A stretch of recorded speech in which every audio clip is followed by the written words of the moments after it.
Podbas, podcast Balai Arsip Statis dan Tsunami.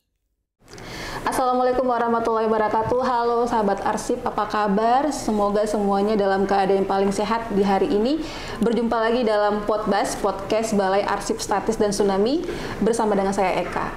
Nah, seperti biasa nih ya sahabat arsip, Podbas itu akan menghadirkan narasumber yang akan memberikan banyak pengalaman, banyak persepsi baru buat kita juga, dan insight-insight baru buat kita juga. Dan hari ini, saat ini, di samping saya sudah hadir salah satu narasumber. Beliau mempunyai peran yang penting, sangat penting kalau menurut saya pribadi di kelembagaan BRR Natnias yang melakukan proses rehab rekon itu selama lebih kurang 4 tahun, dari tahun 2005 hingga 2009. Dan salah satunya ini beliau adalah merupakan tokoh kunci juga. Nanti kita akan cerita lebih banyak, cerita yang pastinya menarik dan menginspirasi kita semua. Ada Bapak Tengku Kamaruzaman. Assalamualaikum Pak. Waalaikumsalam warahmatullahi wabarakatuh. Ini kalau Bapak Tengku Kamaruzaman ini kalau secara lebih akrabnya ini orang-orang Aceh memanggilnya dengan sebutan Ampunman. Ya. Ampun ya. Berarti kalau di bahasa Aceh itu berarti di Bapak atau Paman gitu ya Pak ya?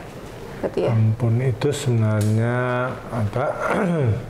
Nama nickname ya, nickname nama kecil, panggilan untuk ya kaum bangsawan lah gitulah. Darah biru, tapi saya masih darah merah kok.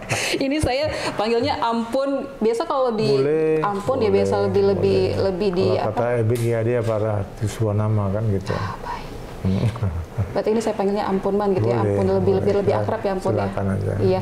Nah, sahabat arsip, Ampunman ini merupakan salah satu tokoh kunci seperti saya katakan tadi di BRR Natnias karena beliau pernah menjabat sebagai sekretaris Badan Pelaksana BRR Natnias langsung di bawah Pak Kuntoro ya. Ampun ya. Jadi memang cerita beliau itu sebelum di BRR Natnias itu banyak sekali sebelumnya. Jadi awalnya nih pun saya baca buku seri BRR.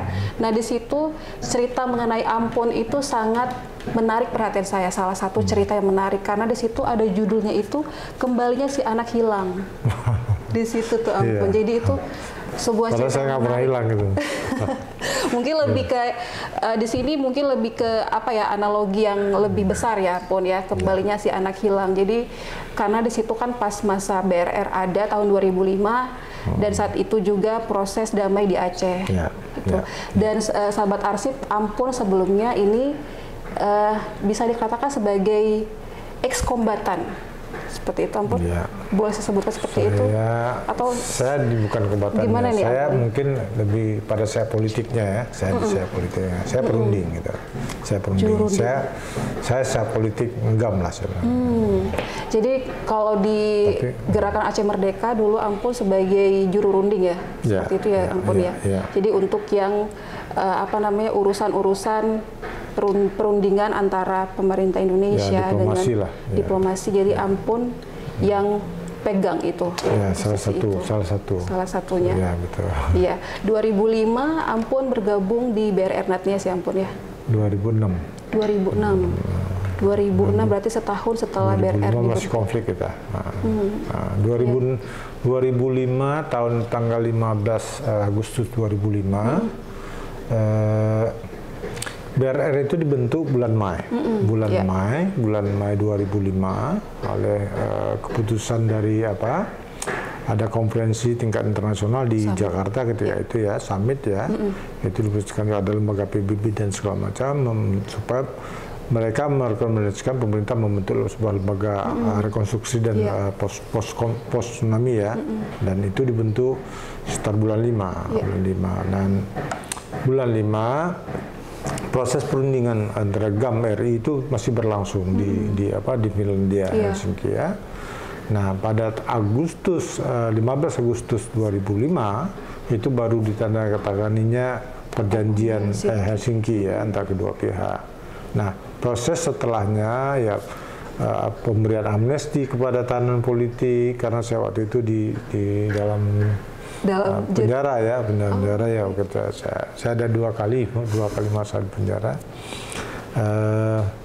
Ya pembebasan saya itu Saya bebas dari penjara Sukamiskin Bandung itu sekitar tanggal 31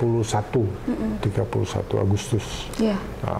Setelah tanda tangan ini karena 30 hari setelah 15 hari setelah semua tahanan politik segala macam itu harus dibebaskan. Itu dalam perjanjiannya antara kedua pihak ya. Dan saya pulangnya. Saya bergabung ke BRL. Saya pada saat perundingan ketiga di Helsinki itu di sekitar bulan Februari kalau nggak salah saya atau bulan Februari atau Maret ya,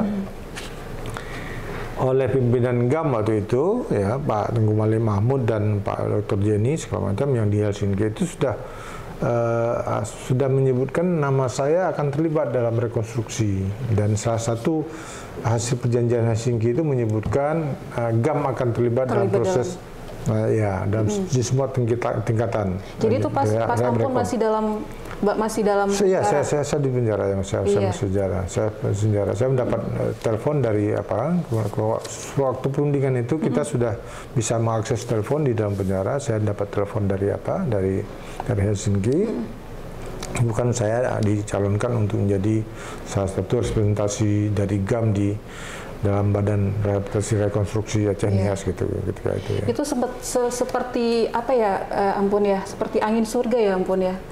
Maksudnya di saat seperti itu kita melihat GAM dan RI, pemerintah RI itu bersatu untuk membangun Aceh kembali. Ya, itu dan memang suatu hal yang itu salah satu yang mungkin ya tsunami itu salah satu yang mempercepat ya proses perundingan. Sebenarnya proses diplomasi politik, pembicaraan itu sudah dimulai ketika dari proses dari Presiden Megawati sampai ke Presiden SBY ya terpilih di 2004 ya. Itu sudah proses diplomasinya sudah berjalan sebenarnya.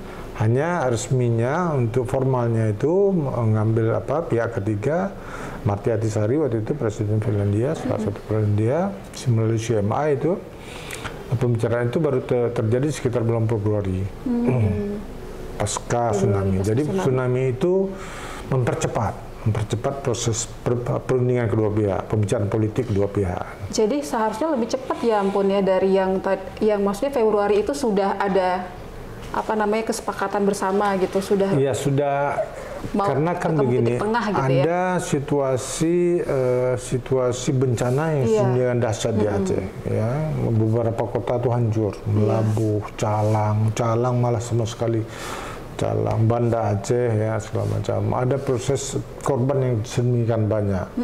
Jadi ini membuat kedua pihak ketika itu pemerintah Indonesia maupun GAM itu berpikir ulang terhadap konflik yang sedang berlangsung di Aceh. Juga tekanan-tekanan masyarakat dunia ketika itu ya, ketika itu kita tahu misalnya beberapa kapal dari Amerika segala macam itu sudah berlabuh di dan salah satu kapal induk malah sudah ada di Sabang ketika itu. Jadi menekan kedua pihak sampai kesadaran kedua pihak itu untuk menyelamatkan para korban. Dan itu tujuan utama. Iya, tujuan utamanya. Itu tidak bisa ditunda besok. Karena kalau tidak, itu korbannya akan lebih banyak lagi. Baik karena situasi ketersediaan logistik, makanan segala macam yang hancur, infrastruktur maupun penyakit ya, karena pasti ada dampak ikutannya. Jadi dia penyelamatan korban ketika itu menjadi prioritas pada pihak itu untuk membicarakan itu lebih cepat. Karena perundingan sebenarnya antara GAM RI itu sudah dimulai sekitar tahun 2000 ketika Presiden Abdul Rahman Wahid memulai pembicaraan damai dengan pihak GAM. Itu di Jenewa, Switzerland ya.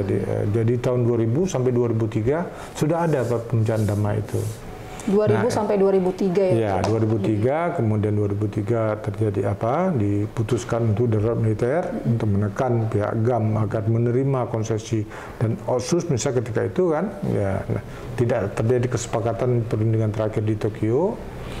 Nah, maka terjadi konflik kembali gitu. Jadi terjadi tsunami-nya tsunami itu mempercepat proses pembicaraan perdamaian. Iya. Walau dalam situasi perang sebenarnya beberapa pihak di internasional juga mencoba mencari titik-titik temu di antara kedua pihak. Tapi perundingan untuk duduk dalam satu meja itu baru terjadi pada sekitar bulan Februari, saya kira Februari. Di 2005 ya. Iya. Nah Ampun, kalau kita mau flashback lagi sedikit ke belakang sebelum tsunami dan saat Ampun menjadi juru runding. Iya. Itu terus lalu juga sebelum tsunami itu tadi kata Ampun di penjara, dalam penjara gitu ya, dalam sel seperti itu. Nah itu seperti apa sih ceritanya Ampun? Mungkin dari yang tadi itu, kenapa saya pengen tahu nih, penasaran, mungkin juga sahabat Arsip juga penasaran yang buat yang masih sedikit tahu ya mengenai sejarah Aceh gitu ya. Ampun, apa sih yang membuat Ampun itu jadi bisa menjadi juru runding nih? Pasti kan ada kepercayaan yang luar biasa gitu dari dari pihak Gerakan Aceh Merdeka untuk bisa mendelegasikan ini kepada Ampun menjadi juru runding untuk bisa berbicara dengan pemerintah Indonesia. Pemilihan terhadap saya itu saya juga nggak paham ya bagaimana. Tetapi yang jelas waktu itu saya melakukan beberapa upaya menelaah kembali sejarah Aceh, melihat beberapa peristiwa, karena begini, Aceh ke dalam Indonesia itu ada tidak serta merta. Artinya begini, Aceh itu pernah berdiri sebagai sebuah kerajaan, pernah bernegara, dia pernah bernegara dan lama sebagai negara. Bukan hanya bernegara, tapi dia juga salah satu kekuatan terkuat waktu itu dia di wilayah ke Asia Tenggara gitu. Jadi dia pernah bernegara segala macam, sehingga ketika dia bergabung ke Indonesia pun ada beberapa konsesi sebenarnya yang harus dipenuhi oleh pemerintah Indonesia ketika itu di masa Bung Karno. Nah, dalam perjalanan sejarahnya ya komitmen-komitmen itu tidak terpenuhi, sehingga kita lihat dari dampak sejarahnya wajar saja Aceh itu melakukan upaya pemberontakan misalnya, pemberontakan segala macam, karena kita begini, apakah saya bersama Anda itu akan bisa sejahtera, ataukah saya berpisah itu lebih sejahtera? Itu kan pilihan-pilihan. Ini sebenarnya pilihan-pilihan saja. Nah, walaupun ini terjadi adalah peperangan, tapi ini sebenarnya pilihan-pilihan saja. Kecenderungan manusia itu kan mencari sesuatu yang lebih sejahtera buat dia. Betul. Keturunannya, keluarganya, orang kampungnya, dan segala macam. Jadi itu sebuah yang normal sebenarnya, proses kehidupan yang normal, perbuatan yang normal saja sebenarnya. Hanya kan bagaimana perbedaan kepentingan antara si A dan si B atau Indonesia dan Aceh itu bisa kita pertemukan dalam sebuah kemarin sudah terjadi perjanjian, misalnya dalam sebuah perjanjian yang memang saling bisa menguntungkan gitu kedua pihak. Memang ternyata kita bisa sejahtera juga kalau dalam NKRI ini misalnya kan, why not gitu. Kenapa enggak? Apalagi kalau dalam konteks kenapa bergabung Indonesia Aceh dulu ke dalam Indonesia misalnya, karena memang sama-sama umat Islam yang terbesar gitu misalnya. Kenapa kalau ada jamaah yang besar, ngapain kita diberikan jamaah yang kecil, kan begitu konsep dalam Islam gitu. Nah itu, pemilihan saya sendiri saya nggak tahu, tapi saya pernah melakukan uji sejarah ketika itu tahun 99 ke kedudukan Belanda. Jadi sebelumnya Ampun saya pernah uji sejarah. Ngapain nih Ampun sebelum itu gitu ya? Pasti kan yang membawa Ampun menjadi juru runding GAM gitu ya? Ya, saya pernah lakukan uji sejarah karena terjadi konflik ketika itu mulai terjadi konflik dan ada potensi bersenjata dan ini membahayakan masyarakat sipil. Karena saya dari masyarakat sipil, kita lakukan uji sejarah ketika itu ke kedutaan Belanda untuk uji sejarah bagaimana Aceh sebenarnya dalam kedudukannya dengan Indonesia gitu. Apakah penyatuan Aceh ke Indonesia itu dalam aspek hukum, karena saya orang hukum, kami ada beberapa orang hukum gitu itu yang menelaah tentang itu, apakah aspek legalnya terpenuhi atau tidak gitu. Karena ini sebuah negara dulu dan negara baru gitu. Bagaimana penyatuan mereka ini perlu ada legalitas, dan itu yang kita uji ketika itu ke kedutaan Belanda. Ujian-ujian itu yang membuat saya terlihat dia berada di pihak GAM terlihat begitu ya, mungkin itu menjadi salah satu pertimbangan sehingga saya gitu ya, saya dipilih jadi salah satu perunding di GAM gitu. Ya. Daya tariknya jadi gitu ya, karena ini lebih paham nih, sudah riset kemana-mana ya. Dan gitu itu kita uji, memang kita uji sejarah sebagai seorang yang pernah menikmati pendidikan ya, pendidikan di perguruan tinggi, terutama Fakultas Hukum di USK, saya menguji sejarah itu, dan kita diskusi itu sekitar 3 bulan di Aceh. Kita diskusikan beberapa, kemudian kita diskusikan juga dengan beberapa pakar sejarah, juga pakar-pakar hukum di sini, tata negara, di termasuk Pak Daud Yusuf ketika itu ya, ada Pak Gade dulu, Pak Muhammad Gade, salah satu doktor tempatan Belanda, bidang sejarah beliau ya. Itu kita uji sejarah waktu itu. Sehingga terakhir kita demo ke Kedutaan Belanda untuk menguji sejarah itu. Kita nggak mendapatkan jawaban, tapi beberapa jawaban kita bisa aja nih, kita bisa saja mempersoalkan kedaulatan kita yang diserahkan menurut pandangan kita.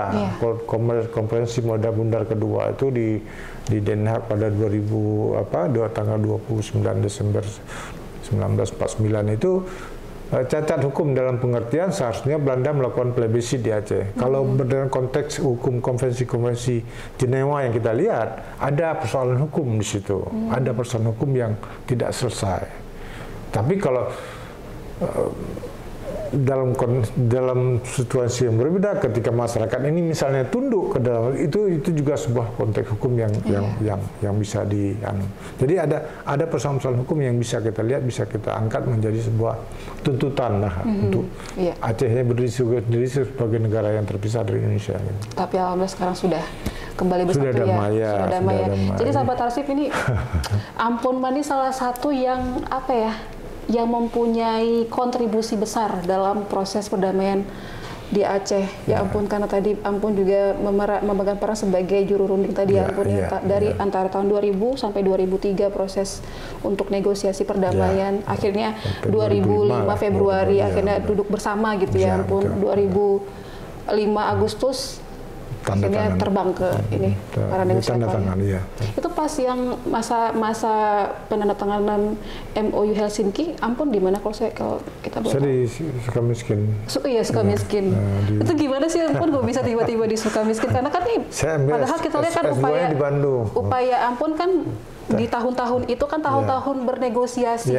Seperti apa tuh Ampun?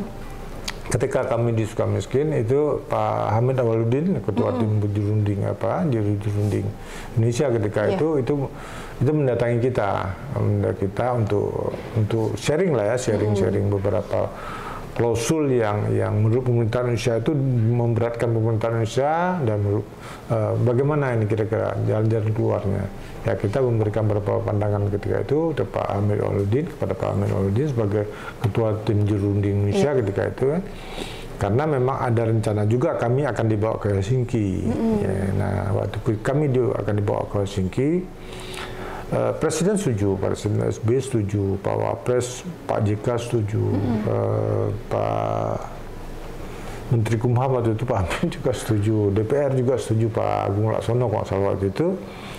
Tetapi Prof. Magir Pemanan ketika itu sebagai Ketua Mahkamah Agung, ketika diminta pendapat akhirnya beliau nggak setuju.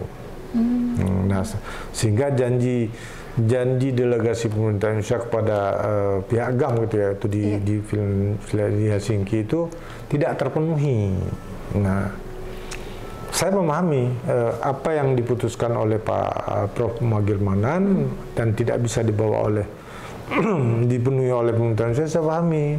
Nah, terjadi perdebatan hangat waktu itu untuk perundingan, kalau saya perundingan ketiga, terjadi perdebatan yang cukup keras di Helsinki waktu itu antara delegasi Indonesia dan delegasi GAM.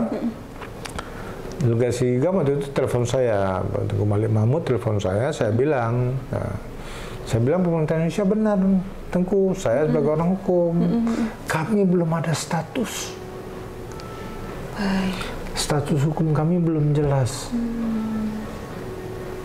Apakah kami diberikan amnesti, gerasi, masih belum jelas, karena perjanjiannya belum tanda tangan. Betul. Nah, kami kalau dibawa ke Finlandia misalnya, dalam status apa? Kalau bilang tempat kejadian perkara nggak ada. Ekstradisi antara Indonesia dan Finlandia juga belum terjadi. Belum ada perjanjian ekstradisi. Dan kami warga negara Indonesia dalam konteks legalnya. Legalnya. Jadi ngapain kami bawa ke sana gitu. Ini menjadi sebuah soal, dan perundingan itu bukan hanya dihadiri oleh kedua pihak. Ada wakil PBB di situ, ada wakil dari Inggris, dari Amerika, Jepang, dan lain. Uni Eropa hadir waktu itu. Mereka menyaksikan perundingan. Bagaimana muka pemerintah Indonesia itu membawa seorang tahanan politik, tahanan narapidana dari penjara duduk dalam proses perundingan. Itu soal besar. Saya bilang Tengku Malik begitu. Jadi Tengku saya bilang posisi pemerintah Indonesia, terutama pendapat Pak Bagirmanan yang melarang kami untuk berangkat ke Helsinki, itu sudah benar. Secara hukum. Ampun secara juga hukumnya. menerima dan juga. Iya, karena kita orang hukum, kita harus sampaikan itu ya. Nah, jadi itu yang saya sampaikan ke Pak Malik Mahmud ketika itu, dan beliau bisa menerima. Kemudian perundingan berlanjutlah. Nah, jadi sempat hampir tidak berlanjut perundingan itu karena dianggap Indonesia itu mentally. Tapi saya sampaikan, kalau secara hukum memang kami kalau dibawa ke luar negeri itu dalam konteks apa? Apalagi duduk dalam sebuah meja perundingan. Ingat, kita tahanan politik, kita saya ketika kami sempat dibuat paspor. Sama Prof. Amin Awaludin, kami dibuatkan paspor. Datang orang imigrasi buat paspor, ke penjara, dibeli jas segala macam untuk siap berangkat. Tapi ya Prof. Bagirmanan yang tidak setuju ketika di Mahkamah Agung, karena Presiden ketika itu telepon ke Prof. Bagirmanan, kepada Ketua Mahkamah Agung ketika itu, Prof. Bagirmanan tidak bisa kita bawa mereka. Dan beliau satu-satunya yang menolak. Yang menolak itu. DPR setuju, Pak Agung Laksono setuju.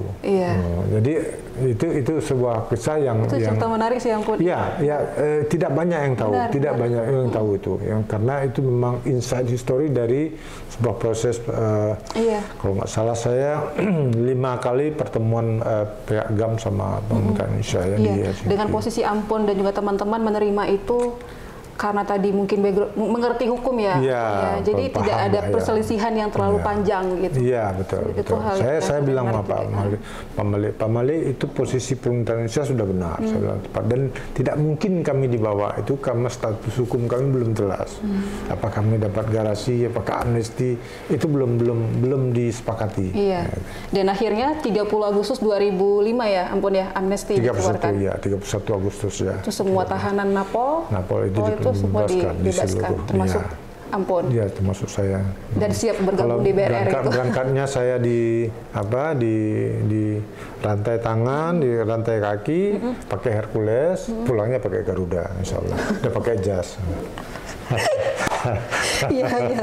Waduh, itu sedamai itu ya, Ampun ya, proses damai itu. Jadi benar-benar hikmah dari tsunami tadi ya, sahabat Arsip dan Ampun ya. Jadi memang saya ngalamin itu juga. Karena ya terus terang secara pribadi ya, kepentingan pribadi saya, istri dan anak-anak saya kan, saya vonis saya 13 tahun. Dan mereka buat istri saya, dia kan karena anak saya anak perempuan, ini siapa walinya nanti kalau dia kawin gitu kan? Karena saya 13 tahun pasti butuh jangka waktu. Sementara yang pelepasan saya itu dari penjara itu sekitar 2,5 tahun lah, 2,5 tahun. Iya, dan menceritakan kenapa nih ke Sukamiskin tadi kayak saya katakan tadi itu kan proses negosiasi, tapi tiba-tiba kenapa di penjara gitu, dimasuk ke dalam sel. Itu kan karena proses. Awalnya itu gimana sih, Ampun? Yang tadi katanya di rantai kaki, tangan kaki. Gitu. Itu kan karena perundingan terakhir di Tokyo ya. Yang di Tokyo itu ya, Ampun. Perundingan di Tokyo itu sekitar tahun 2003 ya, itu gagal gitu. Karena pemerintah Indonesia juga melihat, nggak tahu pemerintah Indonesia itu, saya kira ada satu pandangan mungkin ketika itu di pihak militer ya, ada satu pandangan di pihak militer, wah ini GAM kita anukan aja, kita buat darurat militer aja 6 bulan selesai nih. Ada satu pandangan seperti itu. Walaupun sepengetahuan saya Panglima TNI kita itu Pak Tiasno Sudarto, Pak Endartono Sudarto, ya Endartono Sudarto itu ada pandangan lain juga. Ya, ini kita tahu setelah damai lah, kita tahu setelah damai bahwasanya kalau prajurit saya melakukan pelanggaran HAM, siapa yang akan bertanggung jawab ketika Presiden Megawati akan memutuskan itu darurat militer. Itu vakum ketika itu tidak ada jawaban kepada pertanyaan daripada Panglima TNI ketika itu Endartono Sudarto. Tapi ternyata kan habis itu pada tanggal 19 ya 20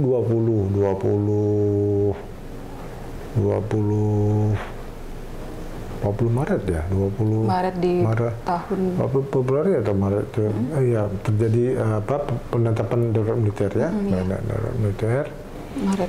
Nah kita sebagai pengundi waktu itu kan kita mau berangkat ke Tokyo, tidak diberikan izin oleh pemerintah Indonesia, kita ditangkap satu malam di Polda, kemudian kita dilepas setelahnya ketika darurat militer kita langsung dibawa ke Polda Aceh. Oh jadi itu pas proses mau berangkat ke Tokyo dari sini, dari Banda Aceh berangkatnya ke Tokyo. Ya dari Banda Aceh. Dari Banda Aceh ya. ditangkap. Visa sudah segala macam sudah. Itu yang mau berangkat ke Tokyo kalau boleh tahu siapa aja ampun? Saya, Tuku Muhammad Malampur Hawi, Tuku Amni, Tuku Nasruddin Ahmad, Pak Sofyan Tiba, ya kita 5 ketika itu. 5. Jadi nggak jadi berangkat ya ampun? Nggak jadi berangkat, malah kami ke Polda. Polda Aceh. Iya. Dan setelah penangkapan, darurat militer segala macam, dan proses hukum lah kita masuk segala macam. Jadi sudah di sel itu ampun sebelum akhirnya damai itu berapa lama ya ampun ya? Lebih kurang 2 tahun setengah. 2 tahun setengah ya ampun ya, di Sukamiskin. Iya. Baik. Nah tadi seperti kata Pak Kepala Balai juga, kenapa bisa beda-beda nih ampun penahanannya tadi itu Pak Irwandi yang... Oh Pak Irwandi ya, Pak Irwandi sendiri kan waktu itu karena dia tidak masuk dalam tim juru runding ketika itu, tapi dia sudah merupakan orang yang diincar karena beliau adalah satu juru bicara ketika itu yang mendampingi Sofyan Daud ketika itu ya. Itu aktif, beliau itu kan dosen ya, ya, saya teman beliau ya. Beliau ketika terjadi darurat militer, beliau itu ke Jakarta. Jakarta, menghindari situasi yang sudah memanas di Aceh. Nah, setelah beberapa bulan saya di dalam sel, mungkin setelah persidangan saya, berapa bulan lah ya, atau hampir setahun gitu. Beliau ditemukan oleh Barat sana, ditangkap di Jakarta dan dibawa pulang ke Banda Aceh. Ditangkap di Jakarta. Dibawa pulang ke Banda Aceh. Dan ampun yang ke sana berarti ya. Sudah di sana. Jadi beliau itu waktu di sini, saya nggak tahu kenapa juga, karena begini, mungkin beliau selanjutnya ya, karena gini. Prosesnya gitu ya. Proses pemberangkatan ke Pulau Jawa itu, ke penjara-penjara seluruh Pulau Jawa itu ada beberapa kloter. Jadi pemindahan itu ya, ada kalau jemaah haji kan kloter ya, kelompok terbang. Saya itu kloter kedua atau ketiga. Sejak penetapan DM pemberangkatan. Jadi satu kloter misalnya yang diberangkatkan 70 orang gitu kan, atau 100 orang gitu, satu Hercules atau 2 Hercules gitu. Saya kalau nggak salah, saya sama dengan Muhammad Dajar itu satu kloter kami, satu kloter kelompok kloter kedua ya. Saya kloter kedua. Saya ke Sukamiskin, Muhammad Najar waktu itu kalau salah saya, Muhammad Najar waktu itu ke Jawa Tengah. Irwandi masih di penjara Kedah. Nah, ketika terjadi nggak lama setelah kami berangkat itu, setelah berangkat yang lama, bulan 12 terjadi tsunami. Beliau masih bisa selamat waktu itu dia naik ke masjid ya, bisa dia seberang lah, karena kan jebol semua bendera Kedah itu ya. Nah di situ selamat beliau. Dari situ dia lari ke Malaysia, dari Malaysia saya mendengar juga Irwandi ketika itu ikut ke Helsinki gitu. Saya nggak tahu bagaimana caranya segala macam. Dia bisa ikut dan mungkin nggak tahu saya, mungkin paspornya ada segala macam. Saya nggak tahu bagaimana caranya beliau bisa sampai ke Helsinki. Itu masih dalam posisi tahanan berarti juga ya? Iya, maksudnya. Maka ketika terjadi perundingan di Helsinki, beliau ada di Helsinki, tapi dia nggak bisa masuk.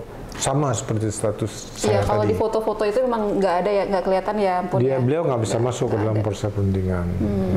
Dia nggak bisa masuk karena status dia. Dan itu memang dihalangi ya oleh pihak GAP sendiri, nggak mau ada napi lah ikutlah sama lah seperti kami dalam konteks pemerintahan Indonesia. Cuman itu resmi, pemerintahan terhadap kami itu resmi oleh delegasi GAM ketika itu ya, tapi memang nggak bisa. Jadi Irwandi kira-kira seperti itu, ada di sana, ada di Helsinki, tetapi tidak bisa masuk ke dalam proses negosiasi. Baik, Ampun, sebelum kita, tadi kan setelah 2,5 tahun Ampun di tahanan ya, di penjara Sukamiskin, sebelum akhirnya tanggal 30 Agustus, amnesti dikeluarkan, seluruh tahanan 15 Agustus. 15 Agustus. Perjanjian Helsinki. 15 Agustus perjanjian Helsinki tanda tangan, 15 Agustus juga langsung dikeluarkan amnesti. Langsung di hari yang sama ya? Langsung presiden langsung, karena kan waktunya juga nggak panjang, 12 hari itu harus kami semua harus sudah keluar. Gitu. Nah ini proses reintegrasi ya, Ampun ya, dan maksudnya proses Ampun juga mulai masuk ke BRR Natnias. Tapi sedikit cerita nih Ampun, saya penasaran nih cerita Ampun di dalam sel selama 2,5 tahun tuh. Ini kan mungkin cerita-cerita inspirasi gitu ya Ampun ya. Kalau kita kan membayangkan anak-anak muda, wah ini apalagi dengan Ampun yang memang juru runding, pasti punya banyak harapan, cita-cita ke depannya untuk Indonesia, untuk Aceh seperti itu ya Ampun. Sedikit cerita nih, Ampun di sel tuh seperti apa sih Ampun? Ada cerita yang... Sebenarnya kalau saya cerita di sel itu luar biasa.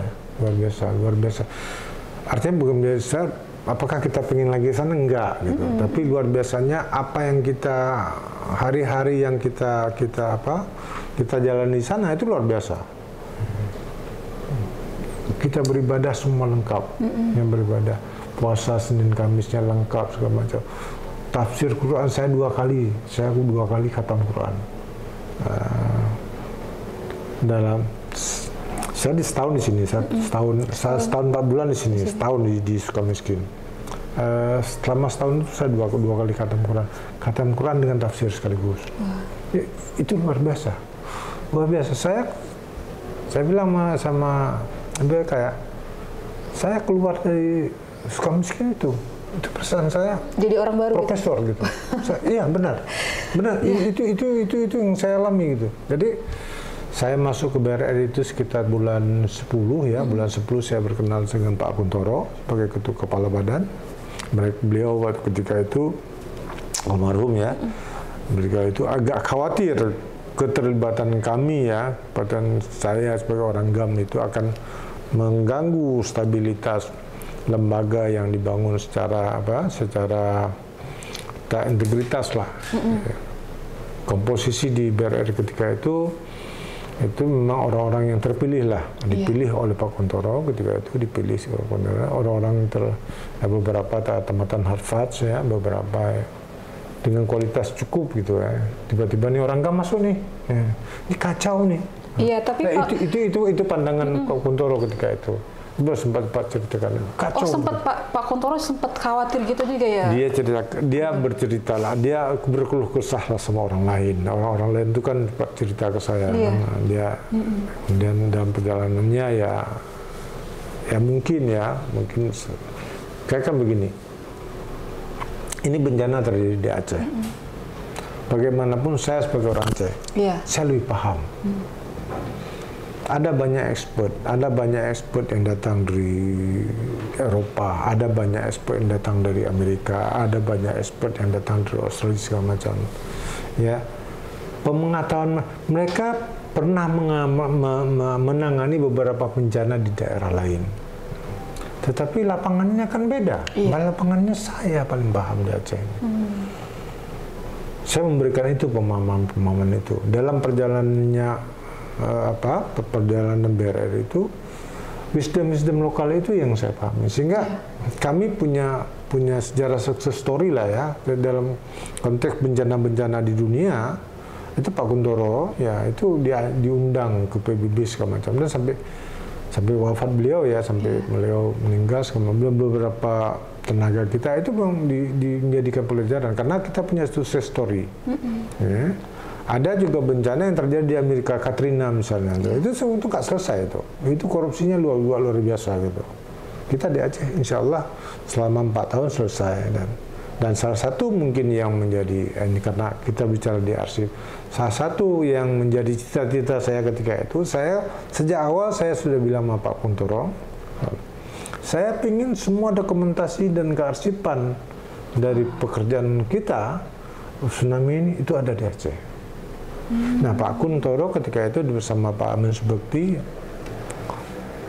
bilang, Pak, dalam konteks hukum arsip, kalau itu pendanaannya, sebuah proyek pendanaannya itu dari APBN, maka itu akan menjadi arsip nasional. Iya, arsip negara. Ya, arsip negara. Kalau itu pembiayaannya arsip daerah di daerah, misalnya APBA segala macam, APBK segala macam, dia bisa menjadi arsip daerah, gitu kan gitu. Saya bilang saya nggak mau tahu, dan itulah pembicaraan saya ketika itu dengan Pak Kuntoro, yang waktu itu langsung kita ketemu dengan Pak Joko Pak Joko di Arsip Nasional. Kita duduk waktu itu, kita bicarakan, kita panggil juga pihak di pemerintah Aceh ketika itu, Pak Sekda ya, Pak Gubernur waktu itu, agar ini bisa terjadi di Aceh. Saya pengen semua penelitian, semua riset tentang tsunami itu ada di Aceh. Akhirnya ada Balai Arsip Statis dan Tsunami. Insya Allah. Ini cita-cita Ampun ya. Saya sangat berkeras untuk ini, karena saya tidak ingin begini, Bu Eka. Kita kan hidup ini juga nggak lama-lama kali juga, gitu kan. Iya, betul, Ampun. Jadi ketika saya sudah dalam tanah besok, gitu kan, saya salah satu orang Aceh yang dianggap punya peran dalam BRR ini. Ketika ada peneliti-peneliti asing, peneliti di Indonesia misalnya, kan ke Aceh menapak tilas proses tsunami yang terjadi segala macam. Itu ketika riset, itu bahannya dia ke Jakarta malah atau kemana, ke tempat lain. Kenapa nggak riset di Aceh? Nah, itu tanggung jawab saya. Akan ada orang Aceh yang bilang, kenapa ini harus perjuangan? Karena perjuangan. Karena ini terjadi di Aceh. Kenapa ini kan milik Aceh seharusnya? Nah, saya bilang Pak Joko ketika itu mengambil kesimpulan, udah kita bentuk UPT bisa seperti itu ya, unit pengawasan teknis yang bisa departemen vertikal itu bisa langsung bentuk sini kan. Nah, itu waktu itu kita bentuk lah. Oke, gedungnya kita segala macam kita bangun ketika itu yang di gedung arsip daerah ya. Nah, itu gedung. Jadi awal mula itu semangatnya. Jadi ini awal mula ya. Itu story awal mula, akhirnya arsip-arsip BRR tuh sekarang terhimpun dengan baik dan sekarang dikelola di BASD ya. Karena ini kan bisa menjadi pelajaran dunia ya. Dunia bisa belajar dari ini ya. Betul. Dan saya pikir banyak lagi mungkin judul kisah segala macam yang belum kita anukan ya. Betul. Ya, kita ya mudah-mudahan ini bisa berguna. Banyak sekali ya. nih berarti peran Ampun nih. Ampun Man. Insya Allah ya, sebagai juru runding yang menciptakan, menghadirkan perdamaian di Aceh, lalu juga yang menjadi penasehat penting buat Pak Kuntoro ya. Awal-awal jadi penasehat dulu ya Ampun ya. Ya, saya pernah jadi karena begini. Ketika saya negosiasi sama Pak Kun, saya tahu ada kekhawatiran beliau terhadap saya lah, kombatan ini kan, kita kan tuh, mohon maaf saya bilang di Jakarta kan, wah ini kan kelihatan, wah potong leher, jauh minta uang, itu kan kesannya gitu ya, bandit gitu kesannya. Saya bilang, ya saya pahami aja, ketika itu saya bilang, Pak saya minta wakil kepala badan, saya bilang, karena di situ disebutkan kita akan terlibat di semua bidang kan, untuk mendapat sebuah otoritas kebijakan. Saya minta wakil kepala badan, ya kan. Sebagai wakil kepala badan, pasti saya akan diajak dalam sebuah membuat keputusan kan gitu. Pak Kuntoro bilang, Pak Kuntoro, wakil kepala badan itu gubernur, ex officio katanya. Nah, kepala badannya Pak Kun, dia pejabat setingkat menteri, itu kedudukan dari hierarkinya. Iya. Wakil kepala badan itu ex officio gubernur. Oke. Sekretaris ya Pak, saya bilang gitu kan, saya sekretaris Pak. Walah, lu ngapain sekretaris you segala macam. Ya oke Pak. Saya apa aja boleh Pak. Saya tidak masalah Bapak, tapi jabatan mana saja boleh. Tetapi setiap kebijakan, setiap keputusan yang Bapak buat, saya harus terlibat. Langsung. Itu aja saya minta. Ya. Itu saya minta. Boleh saya di mana aja boleh. Angkatlah saya sebagai staf khusus beliau. Iya. Oke. Karena Ampun juga tadi begitu percaya diri, lebih mengetahui mengenai Aceh gitu ya Ampun ya. Jadi memang masih butuh. Kan? Iya, betul lah Ampun. Nah, kalau dari catatan kami itu Ampun bergabung di BRN Natnias tahun 2005 menjadi 2005 sekitar bulan 10 atau bulan aktif saya di bulan 11-12 lah gitu.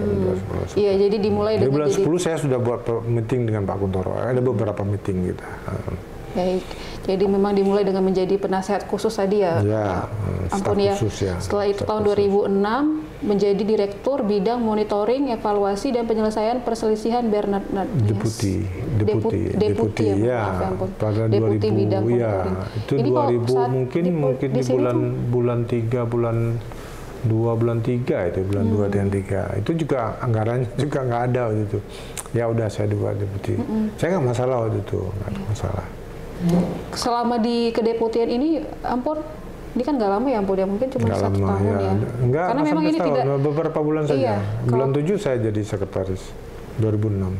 Ya, 2006 bulan 7 ya, hingga Agustus 2008 ya, selama 2 tahun. Keluar SK Presiden lah, karena kami karena dianggap ya pejabat setingkat eselon 1 lah ya, eselon 1. Kami mendapat SK Kepres itu Kepres, ya.